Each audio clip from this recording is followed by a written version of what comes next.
Welcome to back, friends. We have been discussing about Unit 3 Manage Your Stress. How to control stress. Last time we saw the technique overthinking to control the stress. And now we are going to discuss about the next technique, self hypnosis. Let us understand what is self hypnosis. Hypnosis નો અર્થ થાય સંમોહન. Self હિપ્નોસિસ એટલે આત્મસંમોહન. સંમોહન શું છે? તો this is one kind of state of mind. આ એક માનસિક અવસ્થા છે, પણ એ માનસિક અવસ્થા નેચરલી નથી, જે આપણે ઊભી કરીએ છીએ. That is artificially inducing altered state of mind. આપણે કૃત્રિમ રીતે એક એવી ગાઢ નિંદ્રા અવસ્થા ઊભી કરીએ છીએ જેને આપણે સંમોહન કહીએ છીએ, કે જાણે કે આપણે એક ગાઢ નિંદ્રામાં હોઈએ અને એ કૃત્રિમ રીતે આપણે ઊભી કરેલી હોય.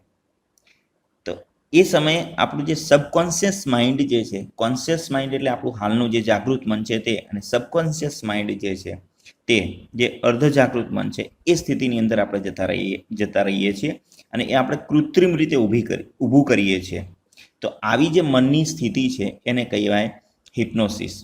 અને એ હિપ્નોસિસ આપણે સેલ્ફ પોતાની રીતે પણ કરી શકીએ, જે સેલ્ફ હિપ્નોસિસ કહેવાય, આત્મસંમોહન.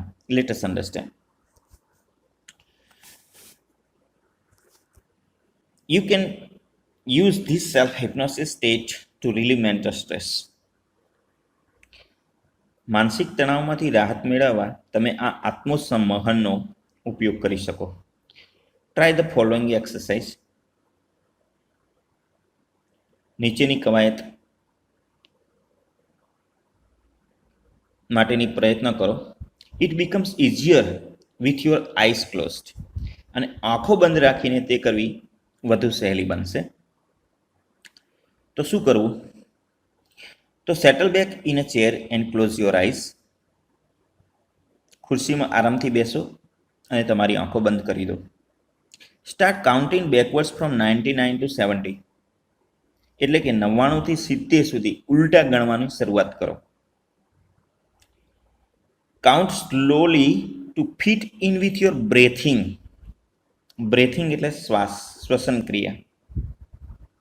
તો તમારી શ્વસન ક્રિયાના તાલમેલ રાખી ધીમે ધીમે, કાઉન્ટ સ્લોલી એટલે ધીમે ધીમે ગણો, શ્વસન ક્રિયાની તાલ સાથે. Count slowly. નવ કાઉન્ટ ડાઉન ફ્રોમ 69 to 30. હવે તમે 69 to 30 એમ ગણવાની શરૂઆત કરો. આ ક્યારે ગણશો, કેવી રીતે ગણશો? તો જ્યારે તમે 69 to 30 ગણવાની શરૂઆત કરો ઉલટા, ત્યારે શું ઇમેજિન કરશો? કલ્પના કરતાં કરવાનું છે. આ જે સેકન્ડ કાઉન્ટિંગ જે કરો છો એની કલ્પના કરતાં કરવાનું છે. તો કેવી રીતે કરશું એ સમજીએ. તો નાઉ count down from 69 to 30 while imagining walking down the steps of a beautiful staircase. while imagining એટલે કલ્પના કરતાં, walking down એટલે નીચે ઉતરતા, the steps of a beautiful staircase. Beautiful staircase એટલે કે એક સુંદર સ્ટેરકેસ એટલે સીડી. સુંદર સીડીના પગથિયા નીચે ઉતરતા એવી કલ્પના કરતાં 69 to 30 ગણવાની શરૂઆત કરો. Feel yourself walking down in time with your breathing.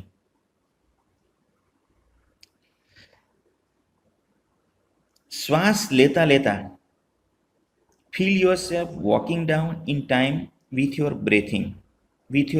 એટલે શ્વાસ લેતા તમે સમયસર નીચે ઉતરી જાઓ છો તેવો અનુભવ કરો.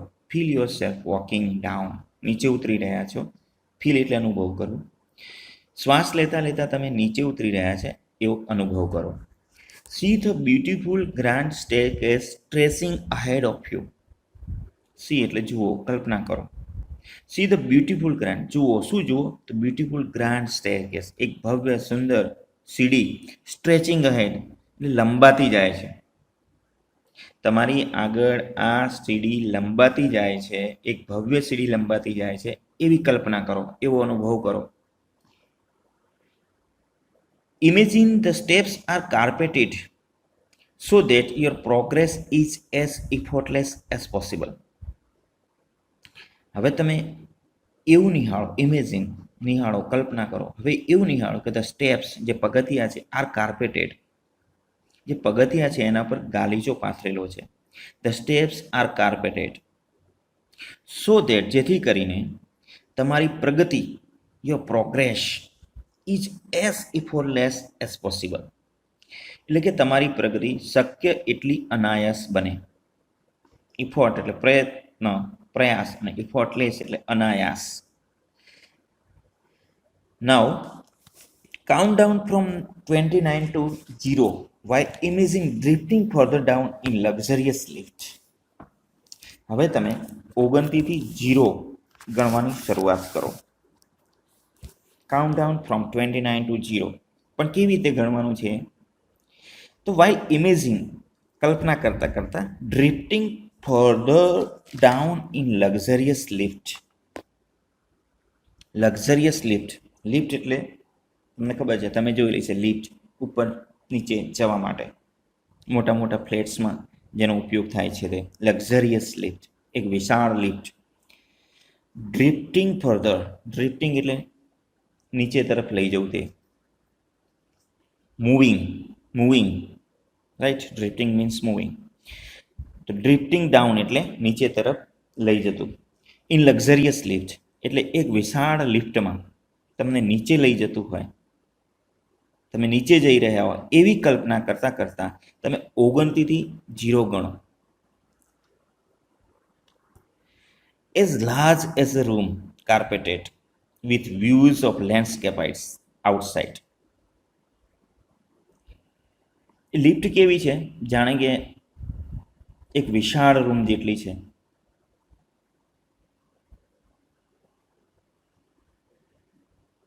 ગાલીચો બિછાવેલી રૂમ છે, કાર્પેટેડ. કાર્પેટેડ એટલે કે ગાલીચો બિછાવેલી વિશાળ રૂમ જેટલી, એટલી વિશાળ લિફ્ટમાં તમે નીચે ઉતરી રહ્યા છો એવી કલ્પના કરતા કરતા 29 થી 0 સુધી ગણતરી કરો. Watch the decreasing numbers along with your breathing. Along with your breathing એટલે કે તમારા શ્વાસની સાથે સાથે. ડિક્રીઝ એટલે ઘટાડો.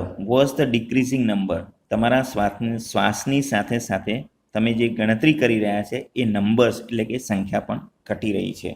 મીન્સ 29, તમારો શ્વાસ લો, 28, 27, એ રીતે. એઝ યુ અરાઈવ એટ 0, જેવા તમે 0 પર આવો, ધ લિફ્ટ ડોર્સ ઓપન, લિફ્ટનો દરવાજો ખુલશે. And you enter a room, અને તમે એક રૂમમાં પ્રવેશ કરો છો. યુ એન્ટર અ રૂમ, એક રૂમમાં પ્રવેશ કરો છો કે that is furnished just as you would like it, કે જેની અંદર સુંદર રીતે શણગારેલો છે. ફર્નિશ્ડ, ફર્નિચર ધરાવતો રૂમ એટલે ફર્નિશ્ડ, કે જે તમને ગમતા ફર્નિચરથી છવાયેલો છે. It was all your favourite things in it, એની અંદર જે જે કંઈ વસ્તુઓ છે એ તમારી પસંદગીની છે. It was all your favourite things in it, કે તમારી પસંદગીની બધી જ વસ્તુઓ એની અંદર છે. And it is totally private, અને એ સંપૂર્ણ ખાનગી છે. Find a comfortable chair in your room, તમે એ રૂમની અંદર એક આરામદાયક ખુરશી લો and settle back in it, અને એમાં તમે બેસી જાઓ. Remain there in your imagination until you feel rested and refreshed. Then open your eyes again. Remain there in your imagination. તમે તમારી કલ્પનામાં જ રહો. રિમેન એટલે રહેવું. Remain there in your imagination until you feel rested and released. જ્યાં સુધી તમે સંપૂર્ણપણે આરામ અને તાજગીનો અનુભવ ન કરો. ફીલ રેસ્ટેડ એટલે રેસ્ટ એટલે આરામ, ફીલ રેસ્ટેડ એટલે આરામનો અનુભવ કરો, એન્ડ રિફ્રેશ્ડ એટલે તાજગી. જ્યાં સુધી તમે આરામનો અને તાજગીનો અનુભવ ન કરો ત્યાં સુધી તમે તમારી કલ્પનામાં જ રહો. And then open your eyes again, અને ત્યારબાદ તમારી આંખો ફરીથી ખોલો. Now let us understand the next technique, the screen exercise. Screen exercise, screen કવાયત. આ એક એવી એક્સરસાઇઝ છે મિત્રો કે જેમાં તમે તમારી આંખો બંધ કરો છો અને માનસપટ પર તમે જાણે કે એક ફિલ્મ જોતા હો એવી એક સ્ક્રીન જુઓ છો. Let us understand. When emotions have taken you over, it becomes nearly impossible to think clearly. જ્યારે તમારા મન પર લાગણીઓ હાવી થઈ જાય, when emotions have taken over, take over એટલે હાવી થઈ જવું. When emotions have taken over, it becomes nearly impossible to think clearly. ત્યારે સ્પષ્ટપણે વિચારવું લગભગ અશક્ય થઈ જાય. Then it becomes very easy to make unwise decisions. અને એ પછી અનવાઇઝ ડિસિઝન એટલે કે મૂર્ખામી ભર્યા ડિસિઝન લેવાનું સરળ થઈ જાય. કે જે or to agree to something, અને તમે એવી બાબત સ્વીકારી લો છો કે which is not to your advantage, કે જે તમારા હિતમાં નથી હોતી. Not to your advantage, advantage એટલે લાભ, ફાયદો, કે જે તમારા હિતમાં નથી હોતી. The screen exercise shows you, આ સ્ક્રીન કવાયત તમને બતાવે છે કે how to step back and emotionally detach yourself from your current situation. આ સ્ક્રીન કવાયત તમને બતાવે છે કે તમને કેવી રીતે પરત આવવું, હાઉ ટુ કમ બેક, કેવી રીતે પરત આવવું, એન્ડ ઇમોશનલી ડિટેચ, અને વર્તમાન પરિસ્થિતિમાંથી તમારી જાતને ભાવાત્મક રીતે અલગ કેવી રીતે કરવી. ઇમોશનલી ડિટેચ, ડિટેચ એટલે અલગ કરવું, તો ઇમોશનલી એટલે ભાવનાત્મક રીતે અલગ કેવી રીતે કરવી. ફ્રોમ યોર કરંટ સિચ્યુએશન એટલે કે તમારી વર્તમાન પરિસ્થિતિમાંથી તમારી ભાવનાત્મક રીતે અલગ કેવી રીતે કરવી. So that you can see more clearly vote is going on, કે જેથી શું ચાલી રહ્યું છે તેનો તમને સ્પષ્ટ ખ્યાલ આવે. Taking an outsider's points of view and imaging another person in your situation. Taking the outsider's point of view, outsider એટલે બહારના કોઈ વ્યક્તિને, બહારના કોઈ વ્યક્તિનો મત, પોઈન્ટ ઓફ વ્યૂ એટલે મત, અભિપ્રાય, વિચાર. Outsider, taking an outsider's point of view and imagining another person in your situation. તમારી સ્થિતિમાં બીજા કોઈ વ્યક્તિની કલ્પના કરવી. બહારની વ્યક્તિના મતને ધ્યાનમાં લો અને બીજી વ્યક્તિને તમારી સ્થિતિમાં રાખીને કલ્પના કરો. રાઈટ, તો taking an outsider point of view, બહારની વ્યક્તિના મતને ધ્યાનમાં લો અને બીજી વ્યક્તિને, એન્ડ ઇમેજિનિંગ અનધર પર્સન એટલે બીજી વ્યક્તિની કલ્પના કરવી, ઇન યોર સિચ્યુએશન તમારી સ્થિતિમાં. And will put a new perspective on your stress problem. તો શું થશે, તો તમારા તણાવની સમસ્યા જે છે,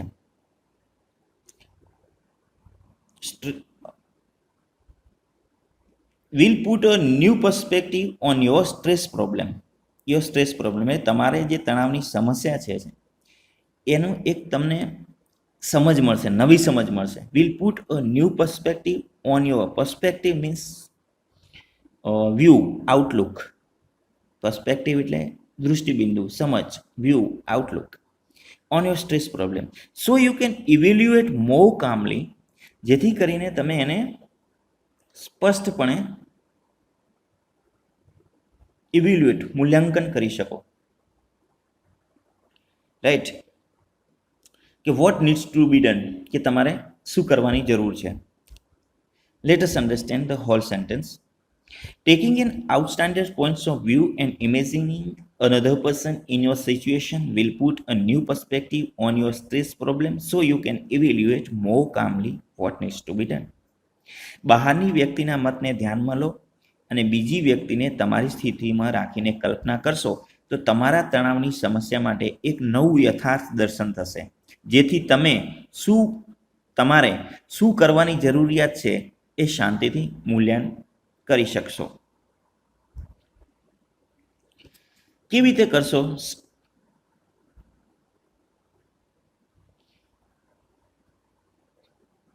With your eyes closed, think about the situation that is currently causing you stress.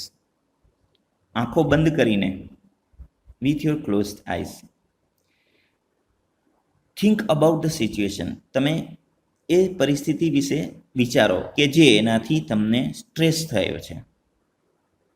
Right, તો with your eyes closed, think about the situation that is currently causing you stress. આંખો બંધ કરીને તમને અત્યારે જે પરિસ્થિતિ તણાવ થઈ રહ્યો છે તેના વિશે વિચારો.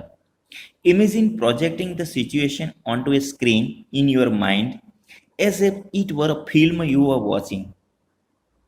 Imagine projecting the situation. તમે એવી કલ્પના કરો કે એ સિચ્યુએશન તમારા માનસપટ પર પ્રોજેક્ટ થઈ રહી છે. મીન્સ કે in your mind as if it were a film you were watching, as if જાણે કે તમે કોઈ ફિલ્મ જોઈ રહ્યા હોય. Let us understand. જાણો કે તમે ફિલ્મ જોતા હો એ રીતે તમારા માનસ પટલ પર, in your mind, screen mind એટલે માનસ પટલ, સ્ક્રીન એટલે પટલ, જે તમે આપણે આંખો બંધ કરીએ તો આપણને જાણે કે હાલ તમે કલ્પના કરશો આંખો બંધ કરીને તો તમે સામે એક સ્ક્રીન દેખાતી હશે, ચિત્રો તમે જોઈ શકશો. ધીસ ઇઝ ધ માનસ પટલ, કે તમે કંઈ પણ જોઈ શકો છો. તો જાણે કે તમે કોઈ ફિલ્મ જોતા હોય એ રીતે તમારા માનસ પટલ પર આ પરિસ્થિતિને કાલ્પનિક રીતે અંકિત કરો. Include only what has really happened, not what you are afraid might happen. ફક્ત એટલું જ જુઓ કે જે ઓલરેડી થઈ ચૂક્યું છે. મીન્સ કે તમને શેના કારણે સ્ટ્રેસ થયો છે એ સિચ્યુએશનને જુઓ કે મને આ વધારે પડતા કાર્યને કારણે કે કોઈ બીજી કોઈ એવી કોઈ સિચ્યુએશનને કારણે કે જે કંઈ બન્યું છે એ ફક્ત જુઓ. Include only what has really happen, કે જે ખરેખર શું થયું છે એના વિશે વિચારો. Not what you are afraid might happen, એ વિશે નહીં કે એનો તમને કોઈ ડર હોય, એ બાબતો નહીં જોવાની, પણ એકચ્યુઅલી શું થયું છે એ જુઓ. રાઈટ, તો તેમાં તમને જે થવાનું છે એનો ડર છે એ બાબતો નહીં, પરંતુ જે થઈ ચૂક્યું છે એ બાબતોનો સમાવેશ કરો. ઇન્ક્લુડ એટલે સમાવેશ કરો, જે સ્ક્રીનમાં તમે જોવાના છો એ. Replace yourself in the film with someone else of the same gender. Replace yourself in the film with someone else of the same gender. Gender એટલે લિંગ, મીન્સ જાતિ. સ્ત્રી હોય તો સ્ત્રી, પુરુષ હોય તો પુરુષ. જો તમે સ્ત્રી છો તો તમે જે સ્ક્રીનની અંદર તમારી જાત સાથે બીજા કોઈ વ્યક્તિને રિપ્લેસ કરો. Replace yourself in the film. Right, અહીંયા ફિલ્મ એટલે જે તમે સ્ક્રીનમાં જુઓ છો તમારા માનસ પટલ પર તમને શું થઈ રહ્યું છે, હવે તમારી જાતની જગ્યાએ કોઈ બીજા વ્યક્તિને મૂકી દો. રિપ્લેસ યોર સેલ્ફ, રિપ્લેસ એટલે બદલવું. રાઈટ, તો replace yourself in the film with someone else. તમારી જાત સાથે બીજા કોઈને બદલી દો, પણ એ તમારી જેન્ડરનો હોવો જોઈએ, એટલે કે સમાન લિંગ. સ્ત્રી હોય તો સ્ત્રી, તમે પુરુષ હોય તો તમે પુરુષને તમારા ચિત્રની અંદર જુઓ. રાઈટ, અને એ રીતે જુઓ કે તમને જે બન્યું છે એ એને થઈ રહ્યું છે. તો this is the screen exercise. તો replace yourself in the film with someone else of the same gender.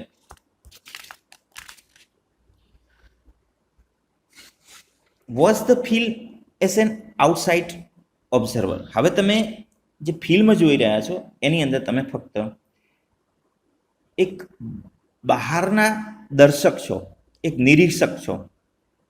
Watch the film as N outsider observer. એક બહારના દર્શક તરીકે રહીને જ ફિલ્મ નિહાળો. Watch the film as N outsider observer. How do you feel about what is going on the film?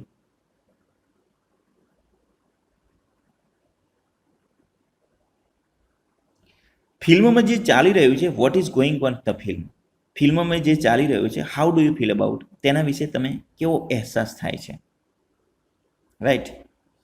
Vote advice would you give the person who is replacing you on the screen.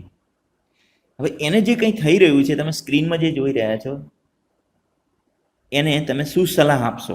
Vote advice would you give the person, કે તમે જે સ્ક્રીનમાં જે વ્યક્તિને જોઈ રહ્યા છો અને એને શેના કારણે સ્ટ્રેસ આવ્યો છે એનું તમે ઓબ્ઝર્વ કરી રહ્યા છો, તો હવે સ્ટ્રેસ છે એને, તો તમે જાણે કે એને એડવાઇસ આપી રહ્યા છો, right.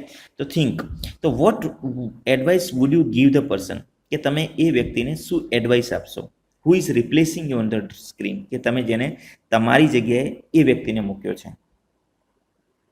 Open your eyes again and act on your own advice. હવે તમારી આંખો ખોલી દો અને જે સલાહો તમે એને આપી છે એ પ્રમાણે વર્તવાનું શરૂ કરી દો. Open your eyes again and act, act એટલે વર્તન કરવું, રાઈટ, ક્રિયા કરવી. ઓન યોર ઓન એડવાઇસીસ, કે તમે જે એને સલાહ આપો ત્યારે આમ કરવું જોઈએ, ત્યારે આમ કરવું જોઈએ, એ સલાહ તમારી જાતને લાગુ પાડો. તો આ જે છે, હવે એ સલાહ તમે જે બીજાને આપી રહ્યા છો, એ સલાહ જ્યારે તમે તમારી જાત ઉપર લો છો ત્યારે તમે સ્ટ્રેસ સમજી અને ધીરે ધીરે એને ઓવરકમ કરો છો. તો in this way the screen exercise A very important exercise two overcome the stress. Now we have completed the third part of this unit, in which we have seen the two exercises, self hypnosis and screen exercise. In the next class we will discuss about the next technique. Thank you.